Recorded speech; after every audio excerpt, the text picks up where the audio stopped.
What is going on, Colts Nation? Welcome back to another episode of Bring the Juice. Your guys, Derek and Cody here as always. Guys, we just got back from training camp on Saturday. It was a lot of fun. Hopefully, all of you had Twitter notifications on and were keeping up with anything that we were trying to post to YouTube last night. Was a ton of fun, guys. We got to see a lot of great stuff. And we're going to basically dive into that practice a little bit more today. We basically said everything on Twitter that was happening, but we never really got a chance to really break down everything that's going on. And be prepared. There will be more media availability videos coming out. We're going to have vlog content coming out at some point. Just give us some time to get those out. But until then, guys, let's break down this practice here. I think it's safe to say here, Cody, that we start with the quarterbacks. You know, it looks as if, Matt Ryan has been in control all week. And Saturday, it really didn't seem to be any different. Yeah, Matt Ryan's been in full control, and he's been spreading the ball around to a lot of different guys. We saw the Nyheim Hines out of the backfield a couple times. We saw him throw a few to Taylor. We saw, him hitting some of the tight ends like Grant's looking for Granson, looking for Jelani Woods, looking for Alie-Cox, and even his receivers looking for some of those guys. So needless to say, I think it's going to be kind of the approach the Colts had in 2020, where it's kind of going to be a lot of mouths are going to be fed in that offense. And, Matt Ryan's already starting to be a distributor of the football, and his accuracy, man, has been pinpoint accuracy. I'm sure everybody's seen the video of him throwing to Nyheim Hines on the sideline. And honestly, from our viewpoint, Derek, I thought that ball was picked off. I thought that EJ Speed had that ball all day long. It was that close. Like it was, Ryan had to place that ball perfectly, or EJ Speed's taking that. He's picking that off. So Yeah. The fact that he was able to fit that into Hines the way he did just shows how accurate of a player he is. He's been great in terms of leading the offense. And we talked about it a little bit, just watching him in person. The man releases the ball. So he has such a quick release. Yes. When he gets a snap, he knows where he wants to go with the ball. He's able to get it out extremely quickly. So was very impressed with Matt Ryan and how he was able to kind of really take command of this offense so far, especially yesterday. Yeah, that you mentioned that throw to Hines. Yeah, you look at it from the other angle. We were obviously on the other side of the field, so we didn't get much of a chance to see that throw. But, watching it on the highlights, seeing it from there, my gosh, I mean, it's amazing that EJ didn't actually pick that off. That ball is even a fraction behind Hines there. Speed probably does pick that off. So very interesting there. Really great to see Matt Ryan have a very productive first week. Next week the pads are going to come on, so we're going to see a little bit more go into it, and the workload might get a little bit higher as well. So we'll see how that helps. But I mean, you have to give credit to the guys that he's throwing to, because a couple guys that really stood out specifically yesterday, you look at Paris Campbell and what he's been doing all week and what he did yesterday, Cody, and you look at Alec Pierce having a spectacular fade catch and seemed to have no problem at all beating press coverage on any corner that crossed his way. I mean, obviously, Michael Pittman doing his thing. Michael Pittman had a great moss in that practice yesterday as well. And you even saw Michael Young, who is the undrafted free agent out of Cincinnati as well, probably have the best catch of the whole practice, where it just did a complete spin and one-handed catch on the sideline with a contested one. That was really good. I mean, the receivers yesterday were really, really spectacular. And Paris Campbell and Alec Pierce just showing you that this team's got some insane talent if they put it all together. And that was the big question we had, right? Was how are these young receivers going to look? How are they going to look in training camp? I think the Colts obviously have been monitoring it, whether or not they would, be potentially interested in bringing back a T.Y. Hilton or somebody of that nature. But yeah, these young receivers have been impressive so far. You mentioned Paris Campbell, and I just want to touch on that. We've always talked about how he's a weapon, how the Colts could use him. But you really saw if Paris Campbell can stay relatively healthy this year, he is going to have a massive role in this offense. Because honestly, Derek, yesterday, it wasn't even competition. Paris Campbell was Matt Ryan's favorite target Yes. down the field. He was And he was embarrassing able everyone. to, have some nice deep passes. I think Ryan hit him for like a 40-yard gain down the sideline, and Campbell just burned the defender there. And you just see the talent, and it seemed like he's a lot more crisp on his route running too. He was able to find some holes in that secondary, yesterday and stuff. And Matt Ryan consistently has built already. You can see he's built trust with Paris Campbell. So, there's a reason I think why the Colts haven't really addressed it outside of Alec Pierce is because they do believe that Paris Campbell, and we saw it yesterday, if he's healthy, he's going to be a really good player for them. So that is the big question, obviously. Can he stay healthy? But if he can, man, I tell you what, sky's the limit for him. Buy stock in him. It's a low risk, potentially high reward for fantasy football purposes because that man has speed, like unbelievable speed. Mm-hmm. And his ability to make contested catches yesterday. I mean, that catch that you were talking about, I mean, he was almost double covered, but he was double covered at the beginning of that route, but basically burnt the back end corner and just had to go up against Kenny, and Kenny just never saw it. And then he just was able to make that great contested catch. And, we saw Paris like on 3 straight plays in the beginning 11 on 11 drills of Matt Ryan going straight to Paris Campbell each time. And even in the individual drills, just the casual throwing drills with the receivers, Paris was out there making one-handed catches, looking as fast as ever, crisp as ever. So it really is awesome to see him out there doing that. And then we go to Alec Pierce, who again has been the star of the show yesterday. You and I got to listen to Michael Pittman and the media availability after the practice, and they asked him about Alec Pierce. And was that you that asked Michael Pittman about that? Yeah. I asked him about you Alec. actually got to ask him how he's felt about Alec Pierce and these other young wide receivers coming in. Well, especially because, Alec Pierce, high second round pick. Same with Pittman. They have that kind of, and they're similar body types. There've been a lot of comparisons to them. So I was like, I want to get his perspective on that. What has he seen from Alec Pierce? And his comment was a pretty strong comment, I thought, and pretty telling. He said he's light years ahead of where I was as a rookie. Now, if you remember, Pittman didn't really get, much of a chance with training camp because of the COVID stuff. So there is a reason for that. But yeah, nothing but high praise for Alec Pierce. It feels like when you ask anybody about Alec Pierce, they're saying, I believe it was Isaiah Rodgers as well. Rodgers, if I'm not and mistaken. I think, Okereke as well. I mean, it's not even just been the offensive guys. It's been the defense. They've been saying every single defensive player has been telling us the same thing. Who is the guy on the offense that has been impressing you the most? That's Alec freaking Pierce, dude. Like, that's it. Yep. Everyone's been saying the same thing. We heard Frank Reich mention with Paris Campbell how they want to use him in the offense so much, but then you talk about Alec and they're just like, he is so mature, so focused on what is needing to be done, and that is high praise for a guy like Michael Pittman, who you expect to be your number one receiver, who is about to probably go get you another 1,000-yard season, to say that Alec is already light years ahead of me on what I was like when I first came into the situation I was in. So again, it's really great to hear that he's already going, because everyone was saying, how is he going to adjust to the actual NFL, right? Like, is he going to be able to run more than vertical routes? That was the thing that we heard from everyone.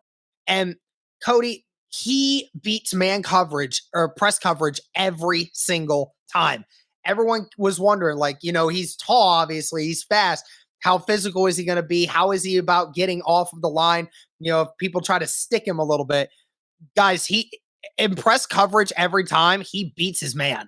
It's been no competition for him at all.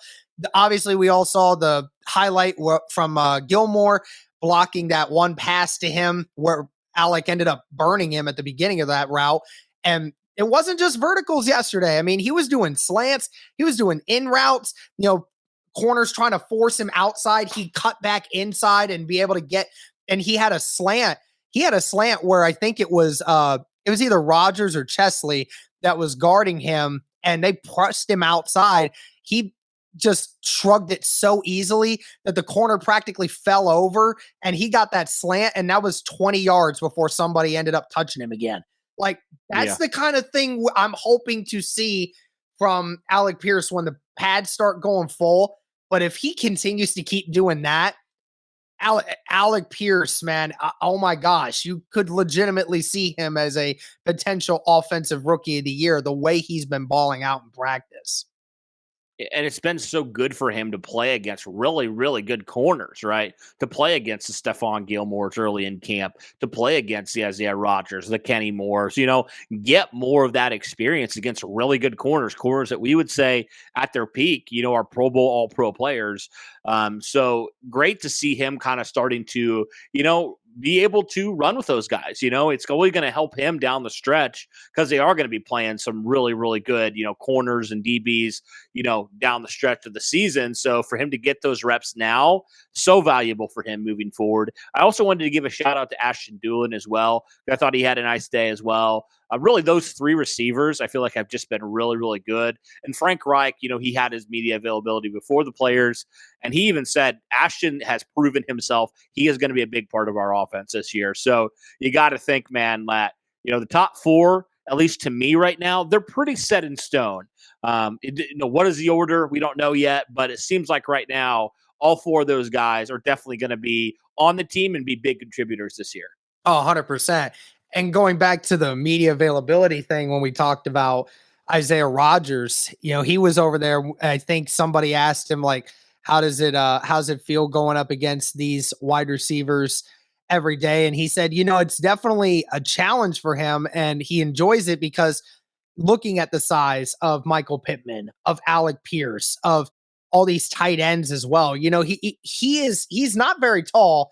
Isaiah Rodgers, I think he's what, like 5'10. So, all these guys really dwarf him in size. So, he says it's a interesting challenge, and he says he loves the idea of it because it forces Isaiah to have to learn to be aggressive and play and that kind of play style where you have to be more physical with these guys because you can't allow guys like that to get behind you or get in a 50-50 contested shot with you because those guys a lot of times will beat you. So it was very good words to hear that Isaiah Rodgers is not just looking at these guys as young guys. He's looking at it from the perspective of their skill set is something that he feels he can continue to use to get himself better. Yep. Absolutely, and that's the point of training camp, right? Is like these guys are working against each other, and they're just getting better, by doing that. And so, yeah, it's been great so far to see these battles. That's probably one of our most intriguing battles that we've been watching. These young wide receivers against kind of more of a proven secondary, if you will, with the Gilmore and with the Kenny Moore and Isaiah Rodgers, I guess. I mean, more proven than the wide receivers, certainly still a little bit unproven at this point. But yeah, it's been a fun battle back and forth. The offense, wide receivers have had some good days. The DBs have had some good days. So really excited to see how this group continues to help each other moving forward. It's been a fun battle for sure. Oh, yeah. Let's move to the defensive side of things a little bit because I tried to see yesterday at practice the one-on-ones with the offensive lineman and defensive lineman. Unfortunately, I didn't get to see the starters out there doing their thing. I wish I could have, but I just basically saw the backups. But I did ask Dustin Adams of the Blue Stable since he was watching it, and I walked over to him and I asked, how did Pryor do? How did the other guys do? He basically told me that Yannick pretty much like dominated Matt Pryor in that practice yesterday. Like almost every rep, he was in the backfield of where the quarterback would have been at on those plays. So, I know a lot of people try to make that as Matt Pryor's not cut out for the job, but we also have to understand that again, pads are not fully on right now. And also with the fact that it is the first week, Matt Pryor is probably going to get a little bit better with it. And it's Yannick Ngakoue. He's a really good edge rusher. So it's only going to make Matt Pryor better getting those reps where he's learning from the failures that he has. But we've been saying it all week, Cody, that Yannick has been bringing the juice to that field. And yesterday was no exception either. Nope, him and Quiddy. I think Quiddy also had a nice day as well. So we're very excited, obviously, about that tandem, what they can provide as well. One guy we just want to highlight just real fast has been Banagu. He had a couple nice rushes yesterday. He definitely did some things. Obviously, it needs to translate, but yeah, I thought he had. And again, take it as you will. He's against the twos and the threes, but thought he had some nice moments. So it's kind of like, okay, can that translate more to the preseason and stuff? Because there is an open Leo position behind Yannick Ngakoue. So, will that be his for the taking, or will somebody else take it? So we'll see. I know you mentioned Eric Johnson as well. You saw him. You watched kind of his rip move. Mm-hmm. You said that was one of the most impressive ones you've seen in a long time. Yes. So he's obviously competing for a roster spot as well. So could he potentially be a guy that maybe becomes more of a bigger contributor down the stretch if indeed he is that good at getting off blocks and stuff? Oh yeah, 100%. I mean, it'll be very cool to see what he does. I mean, granted, he did that against the backups. I'm not saying that he still can't do it, but I would have loved to have seen him try to do that on Pinter or something. But I mean, he manhandled whoever it was that he was going against. He manhandled him. I mean, it was in the blink of an eye that Johnson ripped through and just put that lineman on all fours and was in the backfield. I mean, that would have been a quarterback's worst nightmare just now. So it was really cool to see that. And it's great because, he came off of the PUP list only just 2 days ago. So it was really nice to see him getting out and doing that.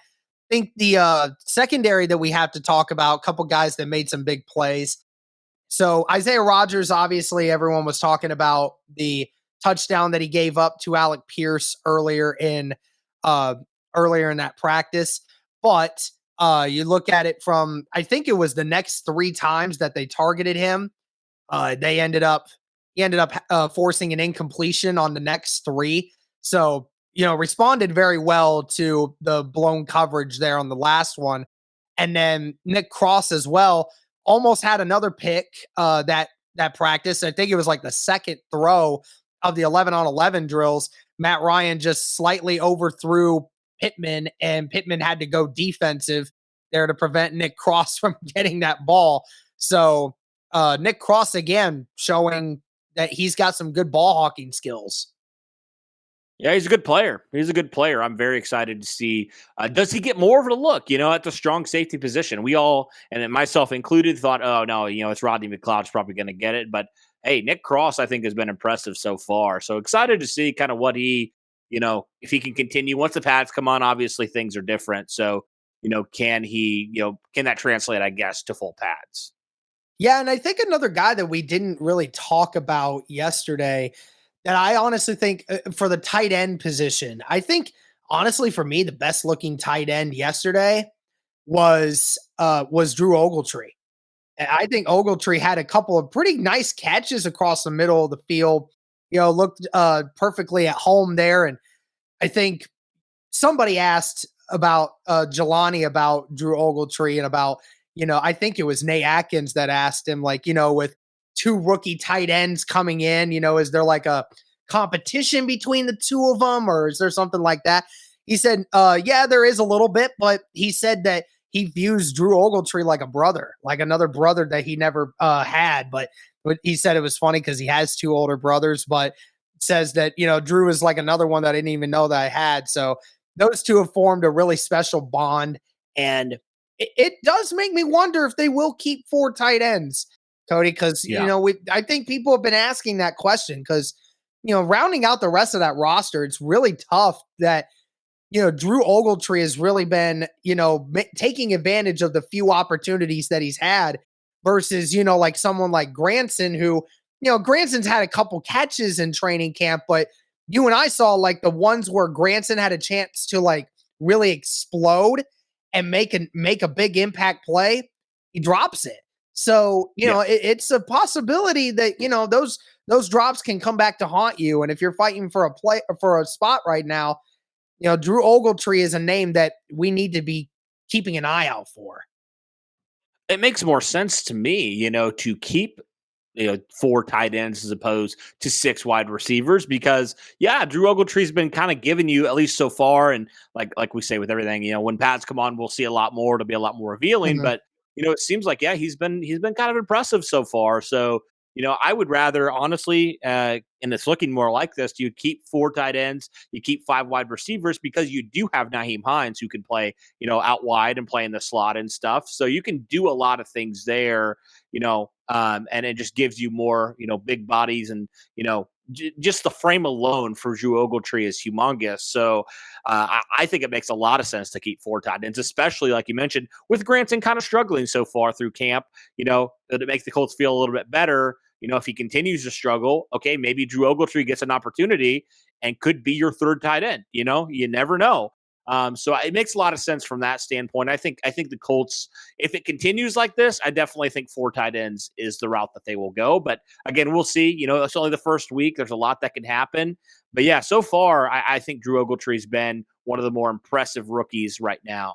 So we'll go one player each here real quick that maybe we haven't talked about yet that you thought might have had a decent day yesterday. I'll say this. There's a couple guys on my radar. And maybe we can go a few if we have enough. But Desmond Patman was another one for me. Patman looked very clean and crisp yesterday. He looked really fast. I know in the 11 on 11 drills, Patman was, I think there was one play where the defensive coverage just wasn't on him, caught one in the flat. He'd have gotten 25 plus yards and he could have potentially broke it had this been a real live game scenario because he had all the room in the world, really fast right there. I think Desmond Patman, and Patman's been getting a few opportunities here and there, and his hands have looked pretty good since minicamp.